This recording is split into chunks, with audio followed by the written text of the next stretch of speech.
శనార్థులు మంచిగున్నారులా నేను వచ్చేసిన ఇయాల సుతం మస్తు మస్తు వార్తలు పట్టుకొచ్చిన ఇంకెందుకు ఆలస్యం మొదలు పెద్ద వార్తలు చూద్దాం పారి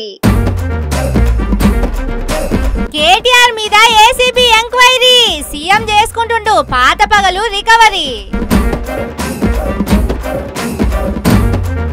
సిటీలో పెడుతుర్రు కొత్త బార్లు సర్కార్కు ఆమ్దాని కావాలట ఫుల్లు సర్కార్కు అవుతుందట బుగులు అందుకే పెడతలేదట స్థానిక ఓట్లు ఖైరతాబాద్ కాంగ్రెస్ లీడర్ల కయ్యం అది పార్టీకి అలవాటైన ఆచారం సీఎం ను తిట్టిందట కేటీఆర్ సారు బాగా హట్ అయిపోయారు బల్మూరి వెంకటి గారు తాజాగా మా పార్టీలో నిత్యం ఫైటింగులయ్యేను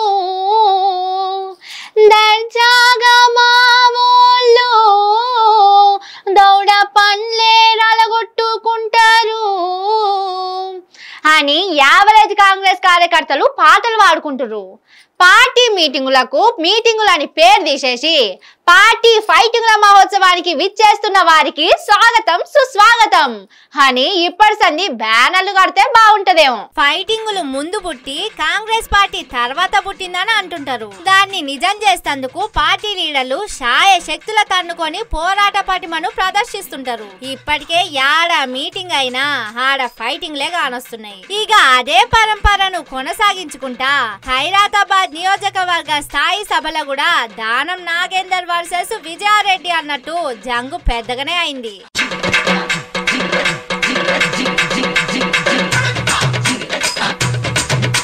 ఖైరతాబాద్ మీద పెత్తనం కోసం బీజేఆర్ బిడ్డ విజయరెడ్డి దానం నాగేందర్ల నడుమ ఎప్పటి సందో పోరు నడుస్తూనే ఉన్నది ఈ నడుమల్నే రోహిత్ రెడ్డి కూడా ఖైరతాబాద్ సీటు ఎన్నటికైనా నాదే అన్నట్టు ప్రచారం చేసుకుంటుండు ఇట్లా ఒక్క నియోజకవర్గం మీద ముగ్గురు లీడర్లు దస్తులు కాదు షద్దర్లు సాపలు పరుపులు పరుచుకొని నాదంటే నాదని కొట్లాడుతుర్రు ఇది ఇట్లా ఉండంగానే ఇవాళ మీటింగ్ లా అగ్నిపర్వతం లెక్క ఆధిపత్య పోరు భగ్గు అన్నది విజయరెడ్డి వర్గమోళ్ళు దానం నాగేందర్ వర్గమోళ్ళు కలవడి పంతలు నమ్ములుకుర్రు ఒగలుకొగలు గల్లలు పట్టుకొని తోసేసుకున్నారు నువ్వెంత అంటే నువ్వెంత అని లొల్లి పెట్టుకున్నారు ఒగల్ మీద ఒగలు డౌన్ డౌన్ అని నినాదాలు చేసుకుర్రు ఎహే లొల్లి ఆపుర్రని డిసిసి అధ్యక్షుడు రోహిన్ రెడ్డి అన్న ఎంత తండ్లాడినా ఎవ్వలిన్లే మీరేమన్నా చేసుకోర్రని హాడికెంచి వెళ్ళిపోయిండు రోహిన్ రెడ్డి అన్న ఇగో ఈ తీర్ల అధికార పార్టీల ఐకమత్యం మస్తుగా ఎరిగిపోతుంది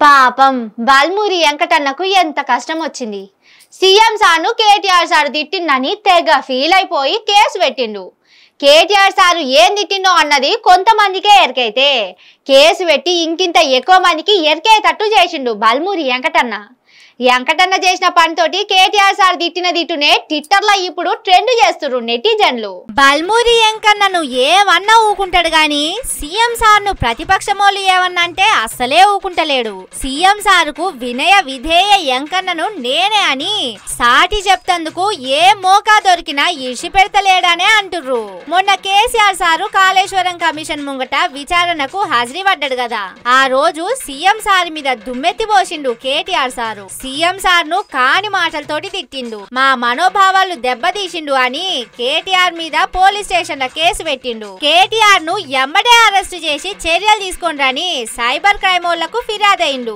అధికార పార్టీ ఎమ్మెల్సీ కంప్లైంట్ ఇచ్చినాక పోలీసులు తీసుకోకుండా ఉంటారా తీసుకొని సైబర్ క్రైమ్ సెక్షన్ కింద కేసులు పెట్టిర్రు అసలు బల్మూరి వెంకటన్నకు పాపం కేటీఆర్ సార్ తిట్టిందే కనిపిస్తున్నట్టున్నది ఊర్లలోకి పోతే జనాలు కూడా గట్లనే తిడుతుర్రు ఎవరన్నా పోయి పబ్లిక్ కు మైకు పెడితే చెవి గువ్వలు వలిగేటట్టు సీఎం సార్ ను తిడుతుర్రు కేటీఆర్ సార్ అన్న కొద్దిగా మెత్తగా అన్నాడు గాని వాళ్ళైతే బండ బూతులు పోస్తుర్రు అసొంటోళ్ళందరినీ అరెస్ట్ చేపించి బల్మూరన్న ఎమ్మడే మంత్రి పదవి కొట్టేస్తుండొచ్చు కానీ తిట్టినోళ్ళందరినీ జైల్లో పెడతందుకు ఇప్పుడున్న జైళ్లు సరిపోవే బల్మూరన్న సీఎం సార్ కు చెప్పించి తిట్టినోళ్ళను పెట్టేటందుకు కొత్త జైళ్లు కట్టియమనాలే సీఎం సార్ ను తిట్టినోళ్ళందరి మీద కేసులంటే ముందుగాలు కాంగ్రెస్ మంత్రులే అండ్ల ఫస్ట్ ఉంటారు, పార్టీ లీడర్లు సెకండ్ ఉంటారు, తర్వాత పబ్లిక్ ఉంటారని మస్తుగా సురుకులు పెడుతుర్రు ఈ సంగతెరకైన జనం.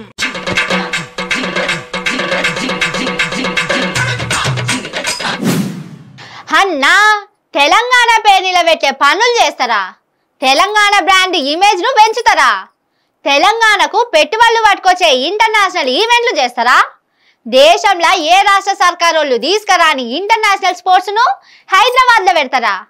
చేస్తే గీస్తే మా లెక్క అందాల పోటీలు పెట్టాలి, అచ్చినోళ్లను చీడాయించి పంపాలి, గాని ఏం చిన్న తప్పు లేకుండా ఈవెంట్ చేస్తారా? ఎట్లన్నా చేసి కేటీఆర్ ను లోపటేయాల్సిందే అన్నట్టున్నదట సీఎం సార్ వ్యవహారం. మొన్న కేటీఆర్ సార్ తిట్టిందని ఫీల్ అయిపోయి మళ్ళా ఏసీ బోలను వేసుకొని కేటీఆర్ మీదకు ఎగదోసిందని అంటుర్రు బీఆర్ఎస్ వాళ్ళు. కేటీఆర్ కు మళ్ళా నోటీసులు ఇచ్చిర్రు ఏసీ బోళ్ళు. ఫార్ములా ఈ రేసుల సోమవారం విచారణకు రావాలని నోటీసులు పంపిర్రు. దీని మీద బీఆర్ఎస్ వాళ్ళు భగ్గుమంటుర్రు. సీఎం రేవంత్ సార్ ఉడత ఊపుల బెదిరింపులకు ఎవ్వలు బుగులు పడరని చెప్పుకొస్తుండ్రు.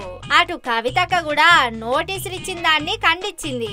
అయితే చాలా మంది మేధావులు గాని వకీళ్లు గాని సర్కారు పెట్టిన ఏసీబీ కేసు చెల్లదని కోర్టులో కొట్టుడు పోతదని చెప్తుండ్రు. సర్కారు అనుమతితోటి సర్కారు పెట్టిన ఈవెంట్ల అవినీతే ఉన్నది, అది కూడా ఎండిఏ అసొంటి సర్కారు వ్యవస్థల నుంచి చెల్లింపైనాక అవినీతే ఉన్నది. ఇండ్లేమన్నా ప్రైవేటు కంపెనీల ఇన్వాల్వ్మెంట్ ఉన్నదా? లెక్కపత్రం లేకుండా సర్కారు పైసలు ఖర్చు పెట్టినట్టున్నదా? ఫార్ములా రేసుకు ఎంత ఖర్చు అయింది, ఎంత లాభం వచ్చినాయి అంత బరాబర్ లెక్కలుండగా కొండను దవ్వి ఎలకను పట్టినట్టు తుట్టెలాజిక్లు దొరకబట్టి కేటీఆర్ ను ఇరికిద్దామని చూస్తురు గాని అసొంటి ఏం చట్టం ముంగట నిలబడే అని చెప్తురు న్యాయ నిపుణులు. కేటీఆర్ ను ఎట్లయినా లోపటేయాలి, నెగలకుంట చేయాలి. అందుకే ఏం సందు దొరకపోయే వరకు ఫార్ములా ఈ రేసును తవ్వి కేసుల ఇరికిద్దామని తహతహలాడిపోతురు తప్ప ఇంకోటి కాదని అంటుర్రు. ఓగాల కేటీఆర్ ను లోపటేస్తే కాంగ్రెస్ కే నష్టం, బీఆర్ఎస్ కే ఇంకా పబ్లిక్ ల పతారా వెరుగుతా తప్ప ఇంకోటి కాదని అంటుర్రు పబ్లిక్.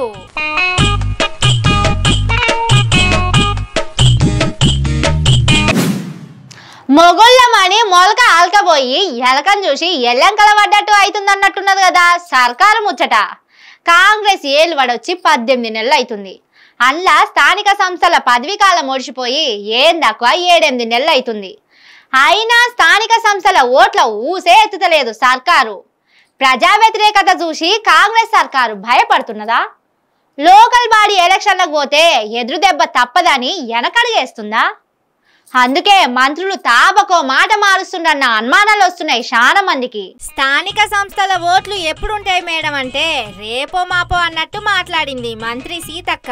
సోషల్ మీడియాలో పోస్ట్ కూడా పెట్టింది, కానీ మళ్ళా తీసేసింది. సర్కారు సమాలోచనలు చేస్తుంది అనుకుంటా మళ్ళా కవర్ చేసింది. 6 నెలల కిందనేమో కులగణన చేసినాక దాన్ని బట్టి స్థానిక సంస్థల ఓట్లుంటాయని చెప్పుకొచ్చిండు. కులగణన కూడా ఓడిచిపోయింది. దాని రిపోర్ట్ బయట పెడితే కాంగ్రెస్ ఓళ్లే ఇది రీతి రివాయి లేని లెక్కలు, తలతోకలేని సర్వే అని కొట్టి పాడేసిండ్రు. 10 ఏళ్ల కిందటి జనాభా లెక్కల్లా బీసీలు ఎక్కువ మంది ఉంటే ఇప్పుడెట్లా తగ్గుతారని బీసీ సంఘాలు కూడా నారాజైనాయి. అది అట్లా పెడితే ఊర్లల్లా సర్పంచులు లేక మున్సిపాలిటీలకు చైర్మన్లు లేక పాలన మొత్తం ఏడికాడ పడకేసింది. ప్రజా సమస్యలను పట్టించుకున్నోళ్లే కరువైండ్రు. అధికారులదే ఇష్టారాజ్యం అయిపోయింది. అటు బిల్లులు రాక కార్యదర్శులు చెత్త ట్రాక్టర్లు కూడా నడిపియలేని పరిస్థితులున్నారు. ఆనకాలం వచ్చింది. ఊర్లల్ల మోరీలు నాలాలు సాఫ్ చేసే దిక్కు లేకుంటైంది. ఇంత అయితున్నా సర్కారు చెవిన పేరు వాడినట్టన్నా అయితలేదు. అసలు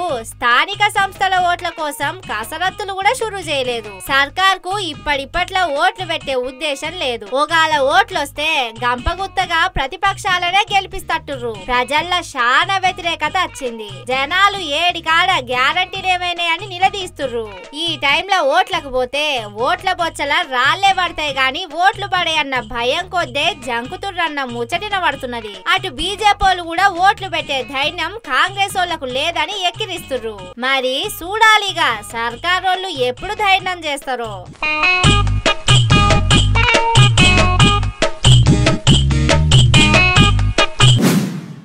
తాగుదాం తాగి ఊగుదాం అని రీల్స్ లో పాట బాగా ఫేమస్ అయింది.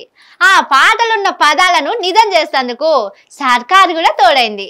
మందు తాగేటోళ్లకు అందుబాటులో మందు నుంచేటందుకు విప్లవాత్మక నిర్ణయం తీసుకున్నది. సదా తాగుబోతుల సేవలో అనుకుంటా 24 కొత్త బార్లకు పర్మిషన్ ఇచ్చింది. తాగుబోతులు ఊపిరి వీడ్చుకోండిగా, మీతోటి తాగిస్తందుకు 24 కొత్త బార్లకు పర్మిషన్ ఇచ్చిండు సీఎం రేవంత్ సారు. ఎవ్వలెంత తాగుతారో తాగుర్రిగా. 3 నెలల కింద కొత్త బార్లకు నోటిఫికేషన్ వేసింది సర్కారు. 3525 దరఖాస్తులు వచ్చినాయి. అందులోకెళ్ళి 24 బార్లకు పర్మిషన్లు ఇచ్చిండ్రు. పాపం రేవంత్ సారైనా ఏం చేస్తాడు? ఒక దిక్కు రియల్ ఎస్టేట్ ఆమ్దాని పడిపోయింది, రిజిస్ట్రేషన్ల శాఖ ఆమ్దాని పడిపోయింది, సర్కార్ కు ఆమ్దాని రాకుండా పోయింది. ఇప్పటికిప్పుడు పైసలు కావాలంటే తాగుబోతులొక్కలే రాష్ట్రాన్ని ఆదుకునే ఆపద్బాంధవులని సీఎం సార్ కనిపించింది. కొత్త బార్లకు డోర్లు కుల్లబెట్టిండు. మీరు తాగుర్రి పడిపోర్రి, మా సర్కార్ ను నిలబెట్టుర్రని చెప్పిండు. కొత్త బార్లతోటి కోట్ల రూపాయల ఆమ్దాని టార్గెట్ పెట్టుకుండ్రు అబ్కారోళ్ళు. చూడుర్రి, సారు సర్కార్ ను నడిపేటందుకు ఎంత తన్లాడుతుండో. కనిపించిన సంస్థలని ఇడుస్తలేడు, కుదబెట్టి లోన్లు తెస్తుండు. ఉష్క క్వారీలు, గ్రానైట్లు ఏమున్నా అన్నిటికీ డోర్లు బార్లు తెరిచి ఆమ్దాని సంపాదిస్తేందుకు మస్తు చెమటలు దారవోస్తుండు. అవన్నిటికీ తోడు ఆబ్కారీ శాఖ కూడా చేయేస్తే సర్కార్ ను పైసల గండం నుంచి గట్టెక్కియొచ్చని అహర్నిశలు రాష్ట్ర సంక్షేమం కోసమే పనిచేస్తుండు. గ్రేట్ కదా మన ముఖ్యమంత్రి సారు అని మస్తుగా తారీఫ్ చేస్తుండ్రు తెలంగాణ జనం.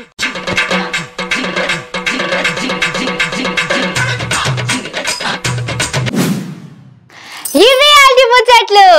ఇంకిని కొత్త నాకు ముచ్చట్లతో మళ్ళీ వస్తా.